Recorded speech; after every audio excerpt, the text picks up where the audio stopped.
La doctora Ruth Drown. Fue una de las primeras discípulas del Dr. Abrams y continuó su legado perfeccionando sus aparatos y mejorando las técnicas de detección y sanación.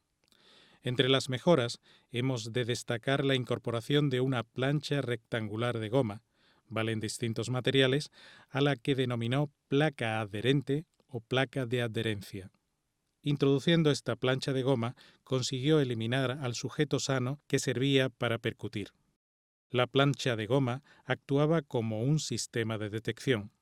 Al principio se percutía, pero la experiencia demostró que había una reacción de adherencia en los dedos de la persona que operaba el dispositivo cuando deslizaba sus dedos sobre la superficie de esta placa de goma. Así, cuando se ajustaba con una mano un dial del aparato y éste llegaba a una frecuencia de recepción o emisión que era adecuada, el operador notaba que los dedos que estaba deslizando sobre la placa adherente al mismo tiempo se comenzaban a quedar trabados sobre esta superficie, como si se quedasen pegados. Esta sensación de adherencia se correspondía con lo que ocurría con la varilla de vidrio que el Dr. Abrams había estado utilizando sobre el abdomen de los voluntarios sanos. Lo mejor de este sistema es que no había que recibir un entrenamiento específico sobre los distintos sonidos y reacciones que se observaban en el abdomen de la persona. Tampoco era necesaria la conexión de un sujeto sano para utilizar una máquina radiónica. Una sola persona sin entrenamiento especial podía percibir cuáles eran los ajustes adecuados para tratar vibratoriamente a un paciente. De esta manera, colocando una gota de sangre de la persona a diagnosticar en el circuito y una vez ajustados los distintos diales a los valores apropiados a partir de la información que se recibía por la plancha de adherencia, la doctora Drown disponía de unos números o posiciones de diales que correspondían a un determinado enfermo. Era la frecuencia radiónica o la tasa radiónica o el ratio radiónico del paciente en un determinado momento. A continuación, comparaba esa cifra con una tabla de referencias en las que aparecían las frecuencias o ratios radiónicos que se asociaban a las distintas enfermedades. Si incorporaba al circuito las medicinas necesarias para tratar la enfermedad del paciente, el paciente también comenzaba a sanar, aunque se encontrase a kilómetros de distancia. En esencia, la máquina radiónica estaba constituida por un circuito eléctrico modulado por unos diales. Se conectaba la muestra del enfermo y se ajustaban los diales correspondientes al enfermo. Luego se conectaba el remedio al aparato. El paciente, a través de su muestra, quedaba conectado al remedio para la enfermedad padecida. A partir de ahí, el enfermo comenzaba su curación. Señalar aquí que se ha utilizado el instrumento de Drown para comparar las frecuencias tomadas por expertos en utilización de varillas y péndulos sobre muestras de minerales inorgánicos. Con un instrumento radiónico se pueden establecer medidas de todo lo existente e incluso de conceptos abstractos como las ideas o pensamientos. Las lecturas de los diales del equipo radiónico de Drown se correspondían prácticamente con los valores radiestésicos de distintos minerales. Estos valores, a su vez, equivalían a sus pesos atómicos. Por tanto, vale decir que el equipo de la doctora Drown permitía al operador obtener información precisa de las estructuras atómicas y las características energéticas de las distintas muestras, tanto de tejidos orgánicos como de elementos inorgánicos. Cuando a la doctora Drown se le ocurrió pensar que la muestra de la persona mantenía una especie de conexión con el propio sujeto de quien partía la muestra, la radiónica dio un paso más. Si trataba a la muestra, también estaba tratando a la persona y también a sus órganos. Esto fue lo que pensó, y así fue. Comenzó a emplear muestras de sangre para transmitir radiónicamente los tratamientos con la energía sutil de los medicamentos. La vibración energética del medicamento que servía de cura a una enfermedad podía ser enviada entonces a distancia por una especie de resonancia, sin importar lo lejos que se encontrase el paciente, ya fuese a cientos de metros, a kilómetros o a miles de kilómetros. el índice de éxito del equipo de Drown confirmaba su teoría. Sin embargo, el razonamiento científico sobre el que se asentaba el funcionamiento de su dispositivo, llamado radiovisión, no tenía sentido para los científicos académicos de la época y sigue sin tenerlo para la mayoría de los actuales. Muchos argumentan que, en física, la intensidad de cualquier tipo de energía de tipo electromagnético disminuye a razón del cuadrado de la distancia a la fuente de energía, lo cual quiere decir que cuanto más alejada esté la fuente, la intensidad de la energía disminuirá a mayor grado. Así que el tipo de energía que conectaba a los pacientes con los dispositivos y con los remedios tendría que ser de un tipo diferente a los presentes en los campos electromagnéticos convencionales, lo cual no impide que esta energía pueda canalizarse también a través de aparatos eléctricos o electrónicos. En la actualidad, muchos teóricos argumentan que las energías sutiles del organismo humano funcionan a nivel multidimensional y que pueden conectar a todos los seres humanos a través de una especie de mátrix primario que a su vez está conectado a otro superior donde nos podemos relacionar con los animales, con las plantas e incluso con las cosas, a través de sus respectivos campos vibratorios. Sin miedo a investigar, Drown fue mucho más allá. Llegó a conectar aparatos de fotografía a sus equipos radiónicos y obtuvo revelados de fotos donde se registraban la superficie externa del órgano u órganos afectados de un paciente, incluso cuando lo que se conectaba al equipo radiónico fuese una simple muestra del paciente. No obstante, llamó la atención que este tipo de fotografías solo se producía cuando intervenía la doctora Drown y algunos de sus colaboradores. No todo el mundo que trabajase con un equipo radiónico podía lograrlas. Algunos investigadores posteriores también lograron este tipo de fenómenos, pero no era algo que cualquiera pudiera conseguir. Por tanto, se pensó que había una especie de habilidad psíquica que estaba envuelta en los grados superiores de utilización de las máquinas radiónicas y que no todo el mundo obtenía. Resumiendo, cualquier persona podía emplear perfectamente un equipo radiónico para detección y terapia, pero no para realizar determinadas proezas como las fotografías a distancia de los órganos enfermos. En la actualidad, los equipos más modernos de radiónica incluyen generadores de energía sutil o energía orgón con el objeto de facilitar al operador los objetivos perseguidos. De esta manera se consigue una mayor certeza y fiabilidad en la consecución de los fines propuestos. El hecho de que la radiónica permita actuar a distancia sobre un objetivo, que hable de curaciones mediante muestras de pacientes o que considere que existen conexiones invisibles a través de las cuales se pueda incidir sobre algo o sobre alguien, hacen que la radiónica parezca más un asunto de magia, entre comillas, que una ciencia desde el punto de vista de sus detractores más críticos. No obstante, la mayoría de estos detractores no se han atrevido a experimentar con aparatos radiónicos y llegar a conclusiones evidentes que desarmen sus críticas destructivas. Señalemos aquí que siempre hay personas que atacan casi cualquier terapia, desde la homeopatía a la medicina china, desde la bioenergética a los quiroprácticos, los que utilizan la bioresonancia o los que emplean remedios basados en la naturopatía. Dependiendo de los intereses comerciales o económicos, la persecución de determinadas soluciones suele ser más o menos intensa hasta el día de hoy. Lo cierto es que tanto el Dr. Abrams como la Dra. Drown y sus respectivos discípulos consiguieron curar a sus pacientes utilizando sistemas radiónicos.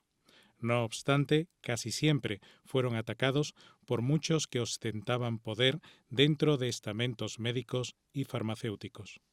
Por ejemplo, la doctora Drown fue acusada de farsante y de utilizar herramientas sin fundamento científico para engañar a sus pacientes, por lo que terminó acusada ante un tribunal.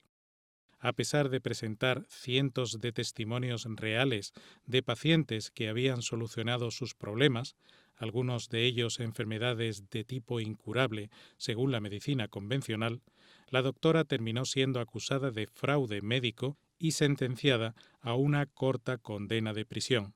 Sus instrumentos fueron decomisados y destruidos. Sus cuidadosas anotaciones, historiales y escritos confiscados y destruidos también. Es importante señalar que la radiónica sigue considerándose algo pseudocientífico, inexplicable desde el punto de vista de la aparatología envuelta e incluso como un entramado de juguetes de charlatanes, entre comillas. Hay estudios que la consideran inútil y la Administración de Alimentos y Medicamentos Americana, la conocida como FDA, Food and Drug Administration, no reconoce ningún uso médico legítimo para estos aparatos, pues ni incluso los circuitos que los integran pueden ser funcionales desde el punto de vista habitual. No obstante, hay que señalar que en el Reino Unido se reconoce esta terapia alternativa y se permite su práctica. Quienes han tenido la oportunidad de comprobar la eficacia de la radiónica terapéutica también la respaldan. Además, la radiónica va mucho más allá del uso exclusivamente médico. De hecho, se emplea muy eficazmente en campos relacionados con el desarrollo personal, el deporte, la consecución de objetivos, la agricultura, la mejora de propiedades en alimentos y bebidas, los animales, el control de plagas y un amplísimo etcétera. La mayoría de las personas que emplean la radiónica son personas formadas y con mente abierta, dispuestas a comprobar la realidad de las cosas mediante la propia experimentación, sujetos no ligados a intereses comerciales o a corporaciones, individuos que utilizan medios relativamente económicos para solucionar problemas y mejorar la vida de muchas personas. Al doctor Abrams le acusaron también de alquilar sus aparatos y generar ingresos recurrentes por su uso. La pregunta aquí es, ¿iba la gente a pagar por algo inútil de forma continuada? Ninguno de sus pacientes le demandó por fraude, lo mismo que le ocurrió a la doctora Drown o a otros investigadores en este campo. Siempre fueron puestos en duda por estamentos establecidos, no por los propios usuarios que se beneficiaron de este tipo de terapia no convencional. Otro investigador controvertido fue Wilhelm Reich. Discípulo de Freud, desarrolló teorías sobre la psiquis humana y la forma de alcanzar el equilibrio a través de la liberación de frustraciones o corazas energéticas. Estudió la energía vital que denominó orgón y explicó que esta energía que podía obtenerse y acumularse en aparatos de su creación era una energía que también podía emplearse para mejorar el estado físico de una persona, realizar curaciones o ser utilizada en diversos tipos de mejora personal. Llegó a contactar con el mismísimo Einstein para validar sus aparatos y también sus descubrimientos. Este último, el profesor Einstein, constató que había cambios inexplicables de temperatura producidos por los dispositivos del Dr. Reich, aunque más tarde descartó continuar las investigaciones. Sus trabajos fueron prohibidos y destruidos por la FDA norteamericana. Wilhelm Reich terminó en prisión donde murió. Años más tarde, se combinaron aparatos de radiónica con generadores avanzados de energía orgón o energía chi que ofrecen una combinación muy interesante y poderosa para todo tipo de objetivos. Mencionaremos aquí a otro investigador llamado T. G. Hieronymus. El acierto de este hombre fue no destacar mucho con sus aparatos y evitar, dentro de lo posible, tanto la palabra radiónica como otra terminología controvertida que llamase demasiado la atención de las autoridades. Esta política hizo que uno de sus dispositivos pudiera incluso ser patentado, a pesar de que se describía como un aparato diseñado para detectar y medir emanaciones de materiales, tanto orgánicos como inorgánicos. El aparato disponía de la placa de adherencia típica de las máquinas de radiónica, utilizaba un prisma de espejos para reflejar la energía que no era de naturaleza eléctrica, aunque podía circular a través de sus circuitos y cables, tal como habían preconizado sus antecesores. Hieronymus quiso demostrar que era posible transmitir la energía vital, según él una especie de energía sutil presente en los rayos solares, a través de los cables de sus aparatos y que esta energía era fundamental para los seres vivos. Como ya se ha comentado al principio de este libro, conectó una plancha metálica en el exterior de una vivienda con un cable y lo llevó hasta un sótano. En el sótano había 2 macetas con semillas. El cable fue introducido en una de estas macetas y se dejó la otra desconectada para que sirviera de comparativa.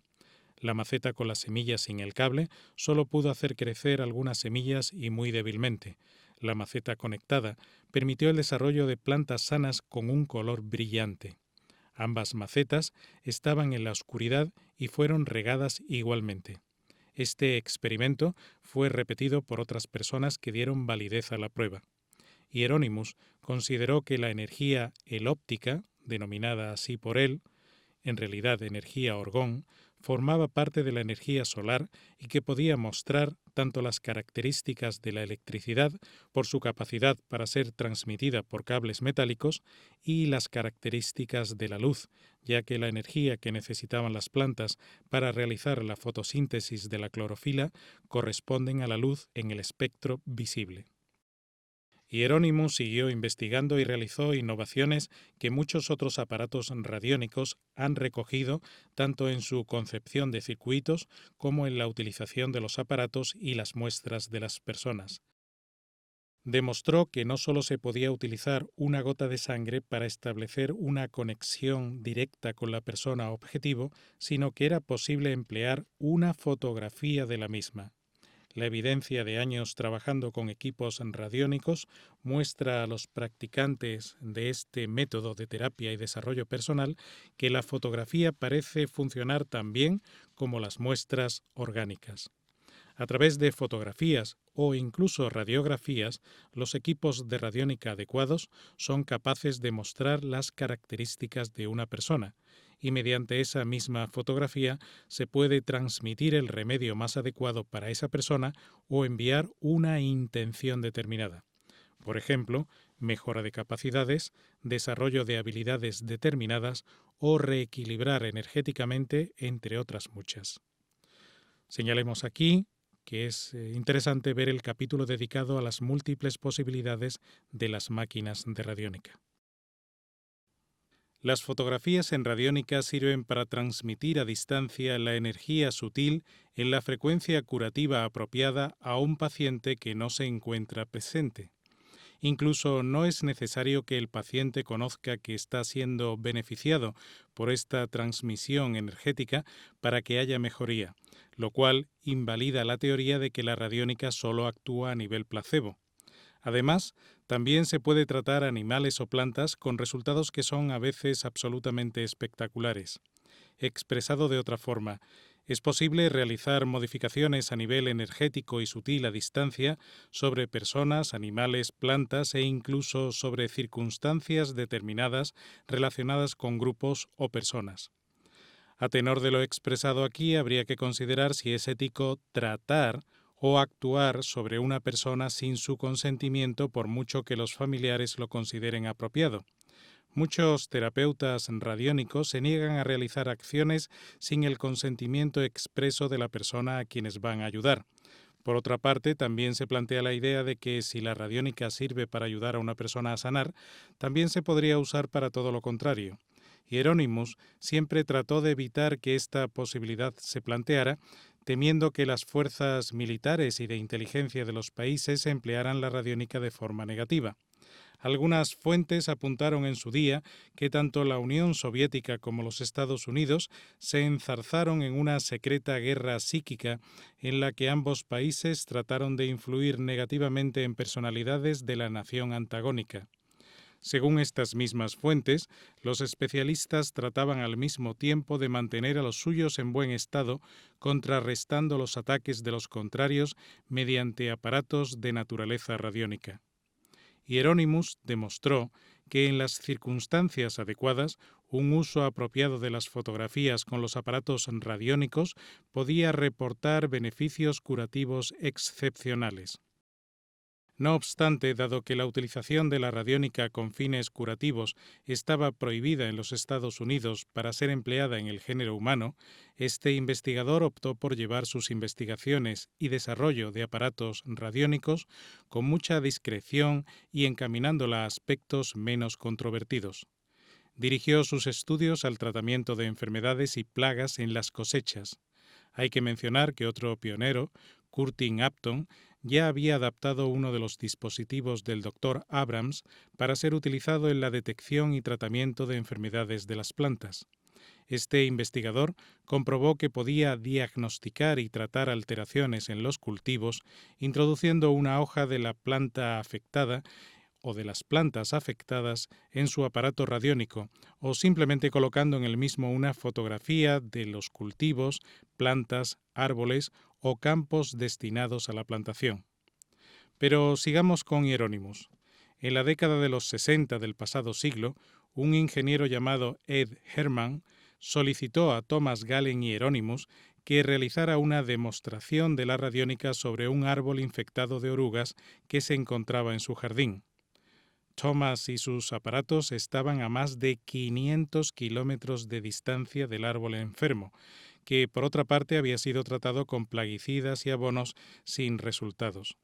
Hieronymus solicitó un negativo fotográfico del árbol, se puede utilizar perfectamente en lugar de una fotografía, también solicitó unas hojas del mismo y varias de las orugas que lo estaban matando. Después de haber remitido lo solicitado, Herman esperó varios días el resultado del tratamiento. Una tarde, al regresar a su hogar, se quedó boquiabierto al contemplar que el árbol enfermo estaba rodeado literalmente por una alfombra de orugas muertas que se habían desprendido del mismo.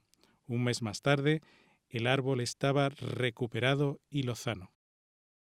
Los dispositivos de Hieronymus y Upton se mostraron muy eficaces en agricultura, erradicaron plagas y mejoraron cosechas.